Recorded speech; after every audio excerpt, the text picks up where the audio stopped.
Bueno, mis amados, hemos venido hablando entonces, y una vez más,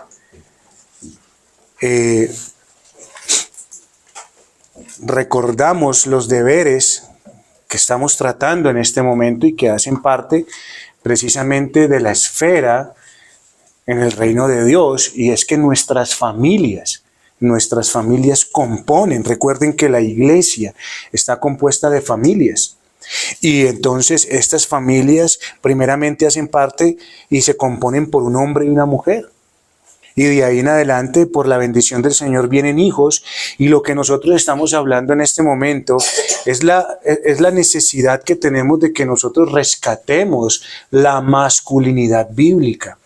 Estamos hablando de lo que realmente es ser un hombre masculino. O sea, según Dios, la masculinidad según Dios está muy, muy distante de lo que el mundo dice que es verdaderamente un hombre. Así que hemos estado hablando, hermanos, que estas enseñanzas salen del versículo de Josué, donde Josué dice, pero yo y mi casa serviremos a Jehová. Esa es la razón. Así hay una determinación de un hombre de tomar las riendas de su hogar y llevarlos ¿a qué? A Dios, a servir al Señor. Eso es lo que realmente es un hombre conforme a las Escrituras. Y hablamos hace una semana de que uno de los deberes que teníamos nosotros era ser ¿qué? Cabeza. O sea, Dios nos puso a nosotros como cabezas de un hogar y por esa razón es desde ahí que empezamos nosotros a ejercer nuestro deber como hombres en un hogar. Terminamos hablando precisamente de ser nosotros cabezas y que esto tiene, hermanos, precisamente digamos que una connotación, y es que usted y yo no somos cabezas simplemente porque sí.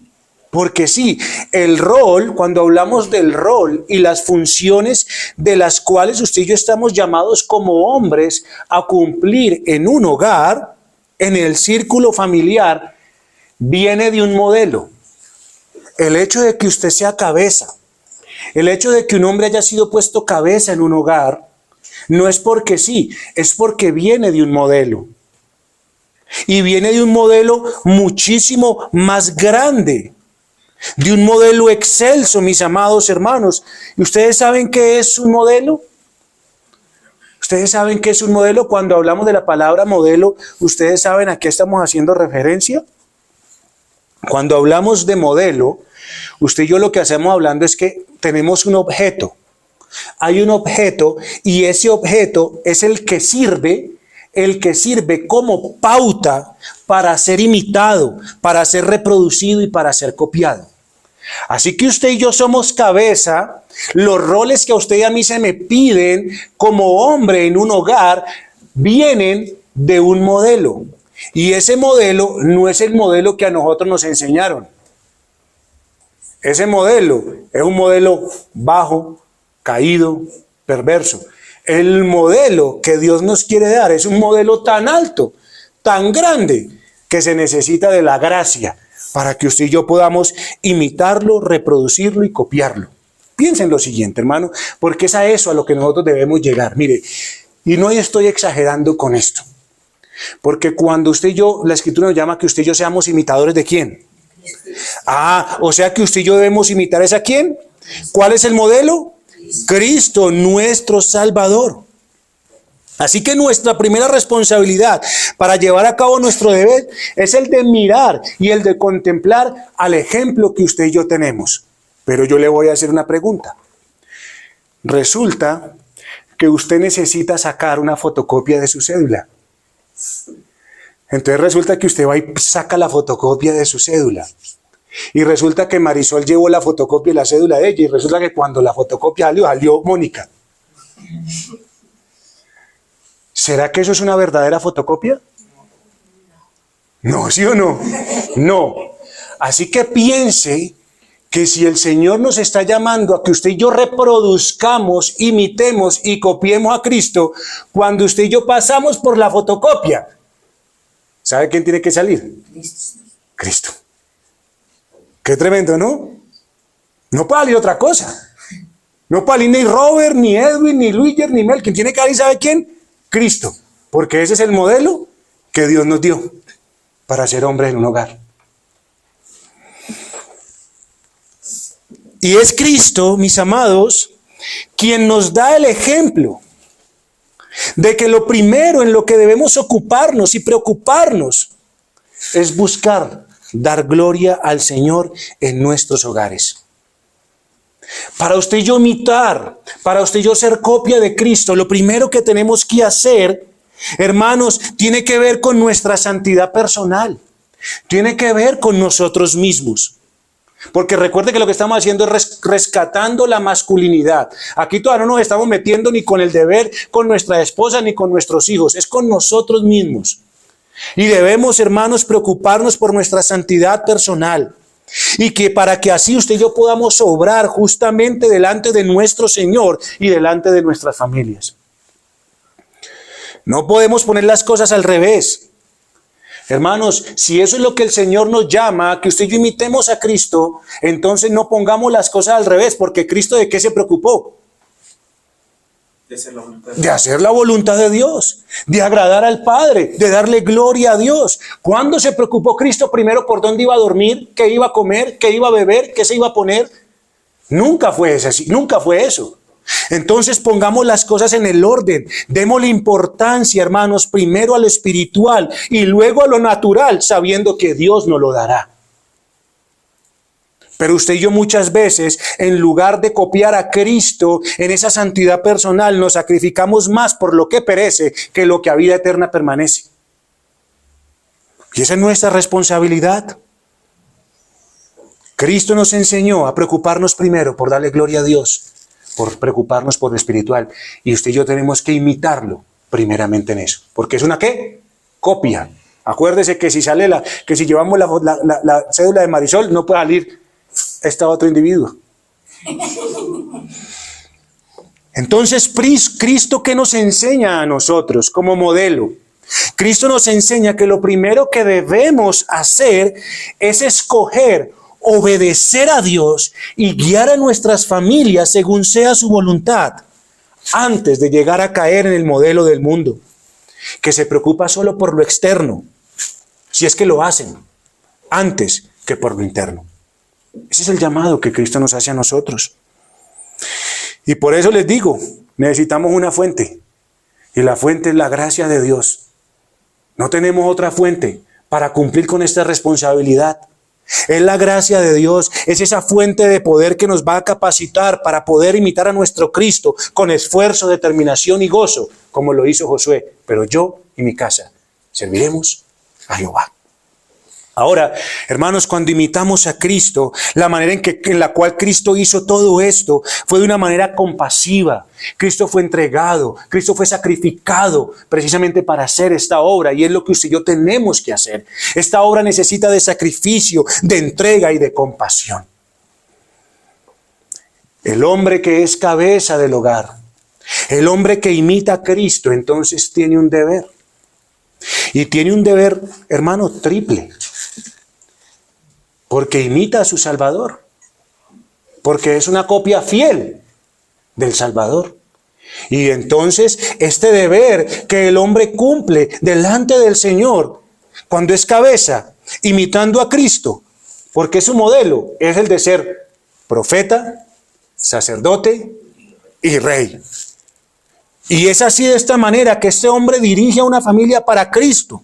Y de esta manera rescata la masculinidad bíblica. No hay otra manera. Hermanos, hombres de esta congregación, mujeres de esta congregación que están escuchando esto, lo escuchan para que ustedes también sepan cuál es la responsabilidad de sus esposos. Y como ayudas idóneas, ustedes inviten y animen y alienten a sus esposos a llevar a cabo esta responsabilidad tan grande. Hombres, cada uno de nosotros debe de velar y cuidar de las almas que nos corresponden para llevarlas a Cristo. Y por eso es que usted y yo, lo primero de lo cual vamos a hablar hoy es que como hombres estamos llamados a imitar a Cristo en el oficio de ¿qué? Profeta. Ese es el oficio del cual vamos a hablar el día de hoy. Hombres, si fuimos puestos como cabezas, Si somos parte del reino de Dios, usted y yo imitamos al Salvador y lo imitamos siendo profetas en nuestro hogar. El hombre que he puesto en un hogar es profeta, es un embajador de Dios. Es alguien que va en representación de Dios. Él está autorizado por Dios. ¿Para qué? Para poder llevar su palabra sobre aquellos que componen ahora ese pequeño pueblo, ese pequeño rebaño. El profeta, el hombre de Dios puesto en un hogar aquí en esta congregación, es un mensajero de Dios que exhorta y enseña que su familia le sea fiel a Dios.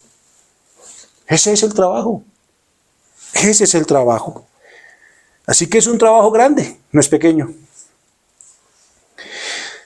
Dios da por sentado, una vez más, estoy utilizando harta la palabra, para que ustedes y yo sí demos por sentado algo, sea lo que Dios nos dice y no cualquier otra cosa.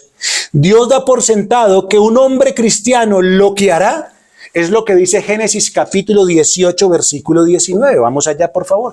Génesis 18, 19. Génesis 18, 19.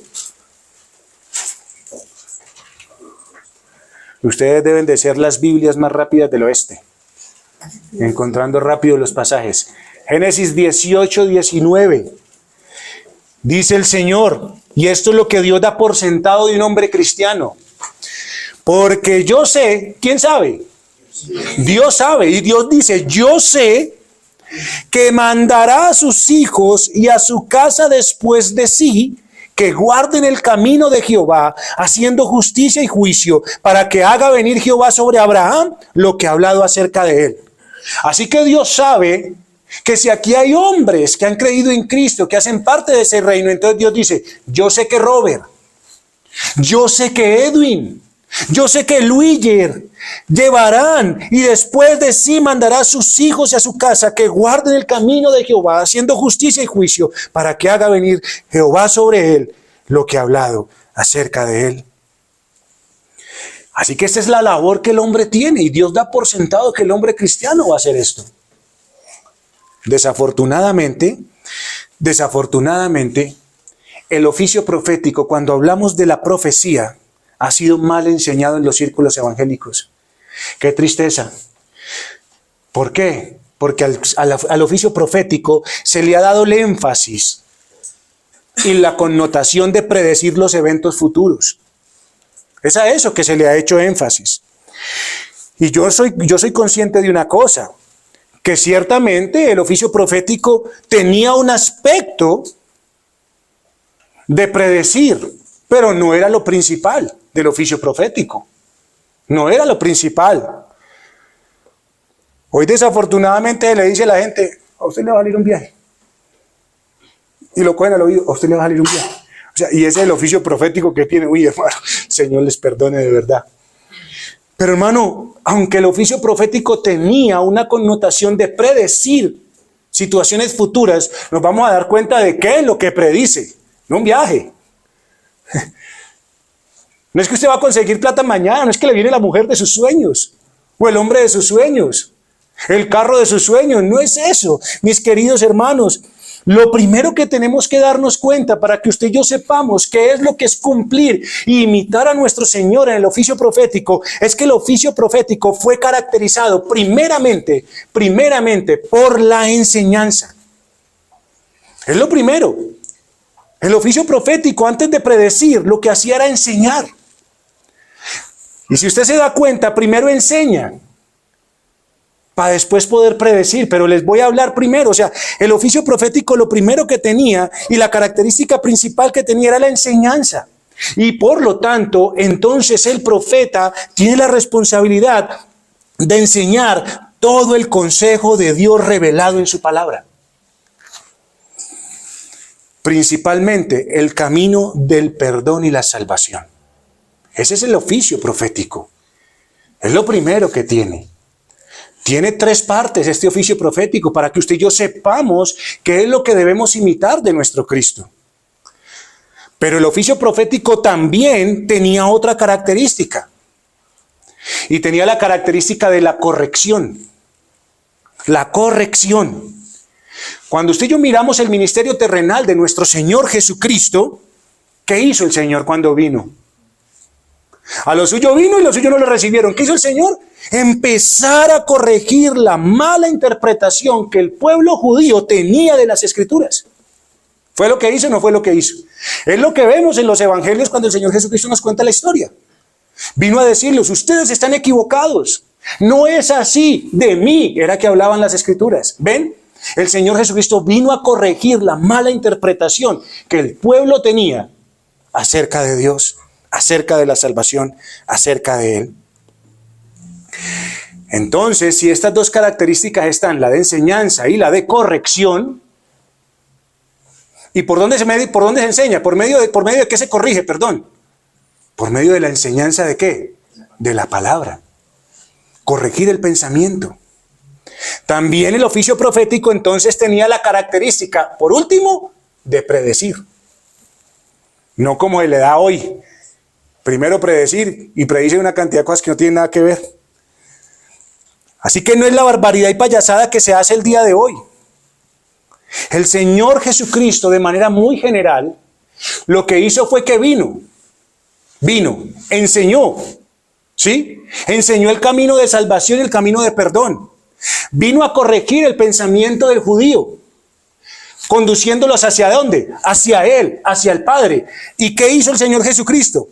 El Señor Jesucristo predijo los eventos futuros de las consecuencias por las decisiones tomadas por cada persona. Es decir, mis amados hermanos, ¿qué fue lo que el Señor Jesucristo hizo?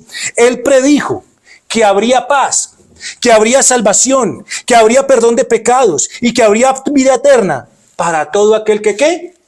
Que creyera, exactamente. Pero también predijo que si una persona no creía, ¿qué habría para él? Castigo, dolor y sufrimiento eterno para aquel que rechazara la oferta de gracia del Altísimo. ¿Entendemos entonces qué es el oficio profético? Enseña, corrige y predice. ¿Predice un viaje? Sí, al cielo o al infierno. Bueno, las dos. Eso sí se lo predice. Y le muestra las consecuencias de las decisiones que usted toma. Si cree, cielo. Si no cree, infierno. Así que sí predice. Esta es la labor y ese es el deber de cada varón de esta congregación. Eso es lo que se espera de cada uno de los hombres de esta congregación. Enseñando, corrigiendo y prediciendo las consecuencias de las malas decisiones que se tomen respecto a la salvación que hay en Cristo Jesús. El que no haga esto en el seno del hogar, el hombre que no esté haciendo esto, no está obedeciendo a aquel que lo tomó por soldado. Y debemos ser conscientes de las consecuencias de esta falta de diligencia. Así que mire que como pastor, yo tengo también un oficio profético. Si usted y yo, ¿qué le estoy haciendo? Enseñando. ¿Qué estoy diciendo? Corrijamos nuestros pensamientos. Porque si no los corregimos y no obedecemos, ¿qué va a pasar? Consecuencias. No es que yo me sepa el futuro. No es que yo me sepa el futuro. Pero una cosa sí sé, que el Señor nos dice que habrá consecuencias. Y es lo que el Señor nos llama a nosotros a hacer. Los hombres que estamos aquí y que tenemos este deber para gobernar bien, no tenemos cualquier labor, si se están dando cuenta. No es cualquier labor. Estamos ocupando un lugar para el que usted y yo no estamos totalmente capacitados. Y por eso, para que podamos cumplir este oficio y entonces poder imitar el modelo excelso de Cristo Jesús y hacer bien esa tarea santa, es necesario que usted y yo conozcamos bien la palabra de Dios, la palabra de verdad. Por eso, hermano, debemos, ¿qué le dijo el Señor a Josué? Esfuérzate y sé valiente. ¿En qué? En meditar en esa palabra de día y de noche. No se aparte de tu boca este libro de la ley. Medita en ella de día y de noche. Y solo así prosperará tu camino. Hermanos, el hacer esta labor que el Señor nos llama es lo que nos ayudará a que cumplamos bien nuestro deber. De lo contrario, dígame, ¿Qué palabras de Dios vamos a hablar? ¿Cuáles? Si no las conocemos, dígame cuáles. No podemos ser hombres de una congregación ignorantes en cuanto al consejo de Dios. No podemos ser hombres. Nuestro primer deber como profetas de un hogar es el de conocer primero lo que vamos a enseñar y lo que debemos enseñar a nuestros hogares, lo que ellos necesitan. El profeta debe estar en capacidad de enseñar la palabra de Dios a sus esposas e instruir a sus hijos por medio de ella, tanto en casa como fuera de ella. Recuerden lo que dice Deuteronomio. Hermano, no es solamente en la casa.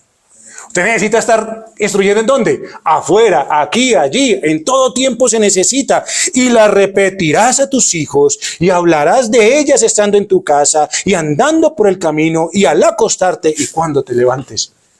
Hermano, hombre querido, esa es nuestra labor. El profeta en el hogar debe saber trazar bien la palabra de verdad. Mire, hombre, usted y yo debemos ser fiables en la doctrina que hablamos a nuestras familias. Usted y yo debemos ser fiables en el consejo que damos a nuestra casa. Imagínense a una esposa pidiéndole consejo al marido y el marido, no, mija, vaya, pregúntele al Señor. O no, va, pregúntele al pastor. Hermano, usted debe ser confiable en el consejo que usted dé a su casa. Porque usted es un hombre que conoce la voluntad del Señor.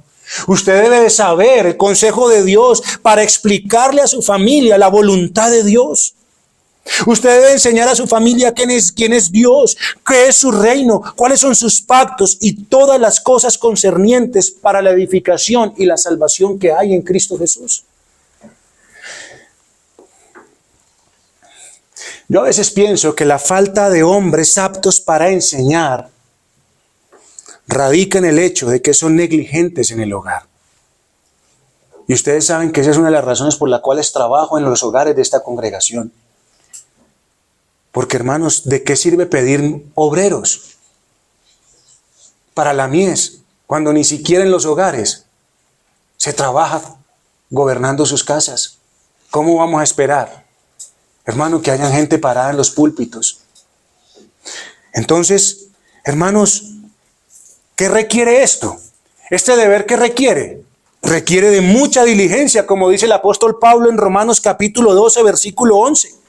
Deberíamos apuntar eso en nuestras casas, sacarlo, Romanos 12, 11, y aprendernos estas palabras.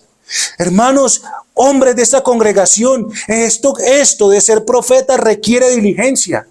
Así que cuando usted piense, el Señor me ha puesto como profeta en esta casa y en lo que requiere diligencia, no perezosos. Eso es lo que dice la Escritura, en lo que requiere diligencia, no perezosos, fervientes en espíritu, sirviendo al Señor.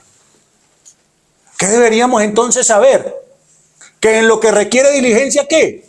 No perezosos, fervientes en espíritu, sirviendo al Señor. Usted y yo deberíamos mirar a nuestras familias y mirar hacia adelante y decir, oh Señor, si esta es la labor que me has encomendado y la hago, sé que vendrá bien sobre mi hogar y me gozaré de ver lo que está allá adelante y hacerlo fervientes en espíritu, hermanos, sirviendo al Señor. Yo le pregunto una cosa, mi hermano, Luiger, ¿usted sabe por qué usted es tan buen repostero? Edwin, ¿sabe usted por qué es tan buen panadero? Dedero. Robert, ¿usted sabe por qué es tan buen buñuelero? ¿Sabe por qué Jairo es tan buen conductor de una mula? ¿Por qué fueron perezosos? No. ¿Sabe por qué usted es bueno en una labor? Porque de seguro usted ha practicado esa labor un montón de veces. Todos los días va, todos los días lo hace. Hermano, así mismo pasa con las Escrituras. Los puritanos no fueron lo que fueron y enseñaron sin una diligencia ardua y constante en las Escrituras. Yo sé que cuando el hermano empezó a hacer los dedos no era muy diestro para eso, ¿es verdad? Tenía problemas. Yo me acuerdo que yo vine cuando él empezó. Tenía problemas, le agrandaban, se le apequeñaban en una cosa, en la otra. Uno le da un consejo. Bueno, no voy a hablar de impidencia aquí, pero hermanos, no había. Pero hoy el hombre Tal vez lo que antes se demoraba todo un día, hoy lo hace en una mañana. ¿Pero qué tuvo que hacer? Empezar. Diligencia, trabajar, hacerlo y hacerlo hasta que se volvió ¿qué? Diestro en lo que estaba haciendo. Hermanos, lo mismo pasa con las Escrituras. ¿Cómo vamos a responder a las preguntas de nuestras esposas, de nuestros hijos o de cualquiera que demande razón de nuestra fe si nada o poco conocemos? Dígame cómo lo vamos a hacer. Desde ahí ya estaríamos dañando ¿qué? El modelo. Debemos pedir al Señor disciplina para hacernos conocedores de la palabra de verdad. Disciplina. Y ya entendemos lo que esto significa. Hermanos, tiempos, sacar tiempos, dedicar tiempos, apartarnos para esta labor bendita.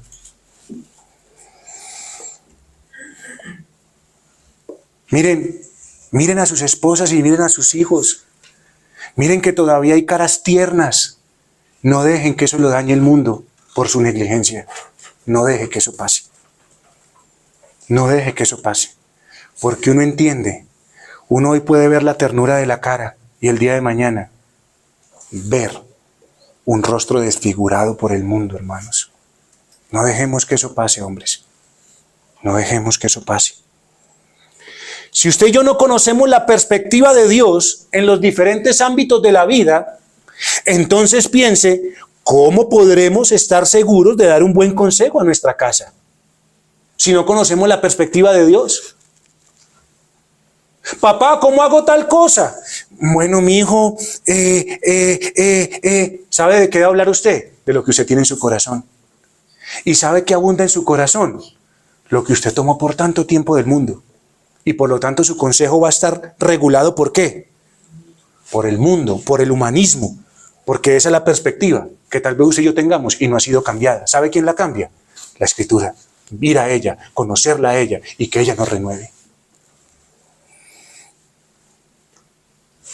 ¿Es grande la responsabilidad? Sí, hermanos, es bien grande. Los patrones de conducta en nuestro hogar deben estar marcados por el consejo bíblico.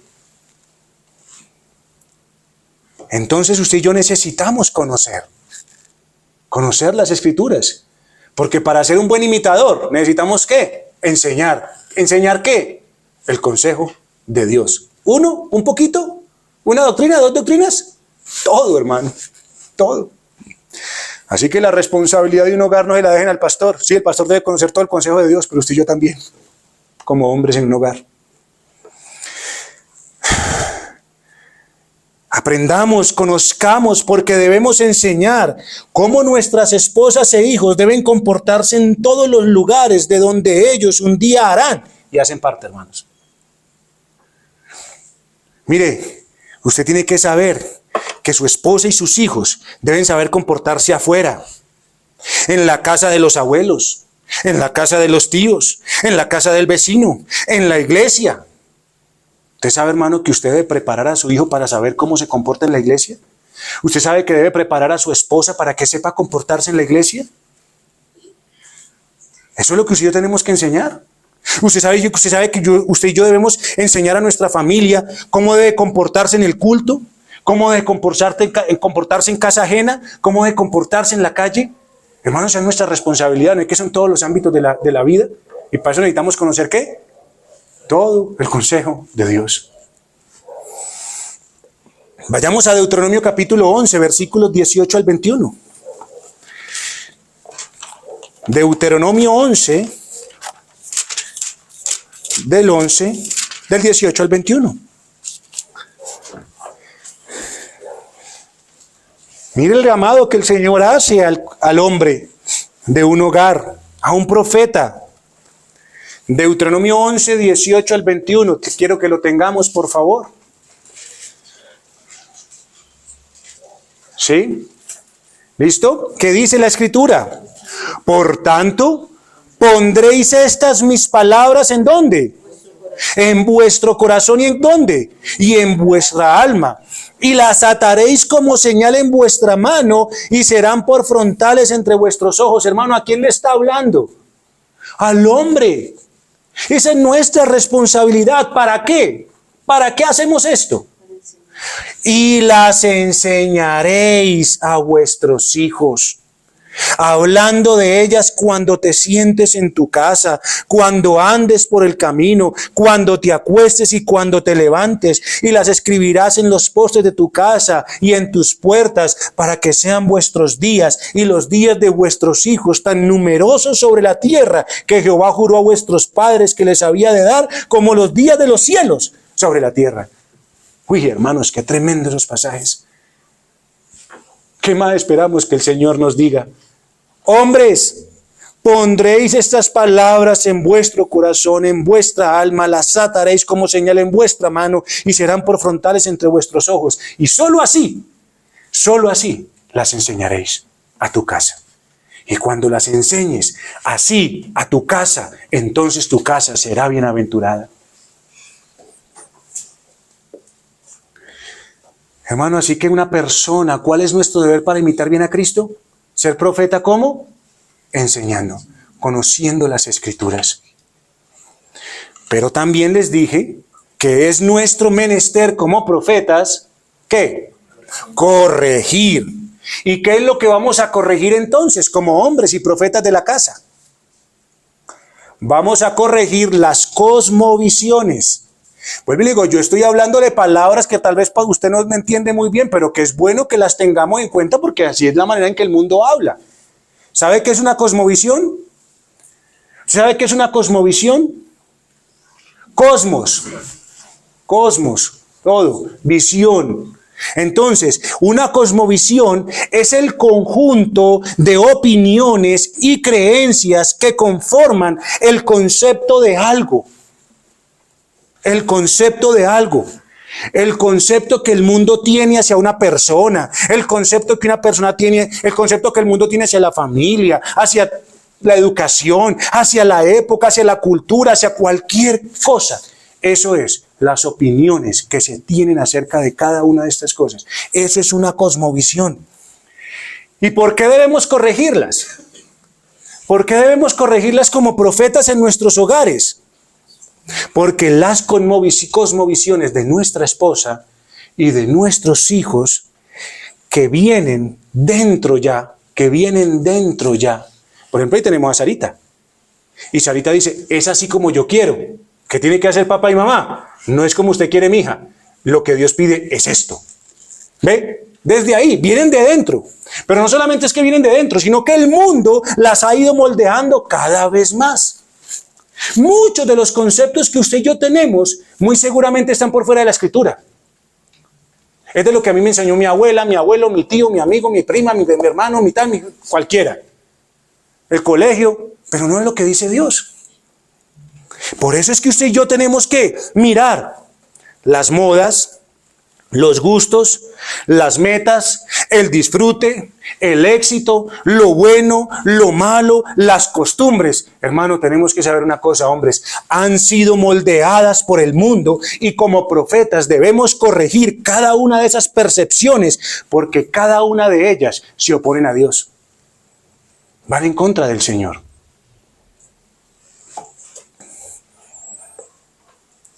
Esa es la razón por la cual necesitamos corregir las cosmovisiones de nuestro hogar. No, esposo, es que a mí me gusta esto y yo creo que es esto y yo creo que es así. Uy, esposo, un momentico, venga, sentémonos, hablemos, mi querida amiga, vamos a abrir las Escrituras, vamos a mirar qué es lo que nos dice Dios, porque ese pensamiento que tienes está equivocado. Esa es nuestra responsabilidad. Hombre, no tenga miedo de corregir a su esposa, si usted la va a corregir para que tenga un pensamiento correcto de las cosas. No tenga miedo, ni a sus hijos. No tenga miedo, porque si usted lo deja en las modas, gustos, costumbres, placeres y disfrute de este mundo, oh hermano querido, se le va a ir, se le va a apartar. Corríjalas ahora que tiene la oportunidad, ahora que usted ha sido puesto como profeta en ese hogar. Entonces, hermanos, por último, usted y yo estamos puestos en nuestros hogares como profetas. ¿Para qué? Para predecir. Porque no podemos desligar el oficio de profeta de la predicción. Imagínense, hemos aprendido el consejo de Dios, hemos enseñado a nuestras familias, ¿cierto? Nuestras familias tienen cosmovisiones equivocadas, que si tiene una cosmovisión equivocada, ¿qué lo va a llevar? A tomar decisiones incorrectas. Y entonces, ¿yo qué tengo que decirle a mi familia? Familia, tenemos que corregir esto, porque si no corregimos esto, el Señor dice que si seguimos viviendo de esta manera, ¿a dónde vamos a llegar? ¿Ven? No podemos desligar esto, hermano, va todo en conjunto. Fue lo que hizo el Señor Jesucristo. Usted y yo debemos ser aquellos que muestran y enseñan las consecuencias de las decisiones y de los pecados de nuestras familias mientras vivamos en esta tierra. Y así cumplimos con nuestro deber profético. Esa es la manera en que usted y yo vamos a un hogar y llegamos a un hogar. Con todo esto que yo les he dicho, entonces estamos puestos en nuestros hogares como profetas para una labor muy maravillosa, hombres, para que haya esperanza en nuestras familias y para que por medio de las buenas nuevas nuestras familias sean participantes de la gracia destinada como hijos de Dios. Si Dios ha confiado su verdad a nosotros como hombres, si Dios la ha confiado, porque Dios se la confió un día a Adán, se la confió entonces a Robert, se la confió a Edwin, se la confió a Luis, se la confió a Jairo, me la confió a mí. Si no la confió a nosotros, ¿cómo entonces no ser profeta de Dios Altísimo en gratitud a tan grande privilegio?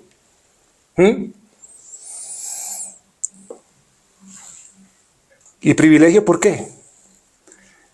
Porque lo que el Señor nos confía a nosotros acerca, Angisita, acerca a nuestras familias a un futuro eterno y glorioso. ¿Sí? Esa es la realidad. Termino con la siguiente aplicación.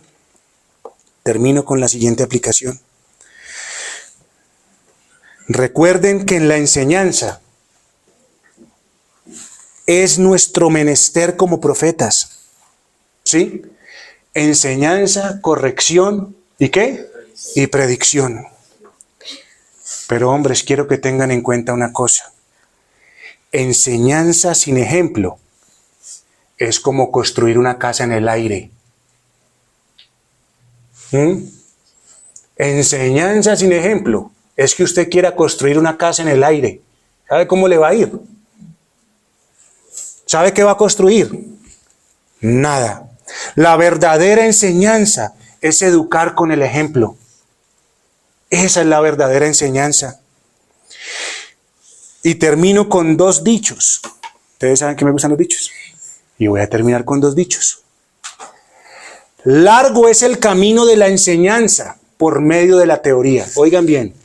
Largo es el camino de la enseñanza por medio de la teoría. Breve y eficaz por medio del ejemplo. Pero es que yo le enseño, pero es que yo le digo, pero es que yo le hago, pero es que yo me mato, pero es que yo me... Hermano, ¿y usted qué está haciendo? No, yo me dedico a esto, me dedico a esto. Hermano querido, ¿qué es lo que usted quiere?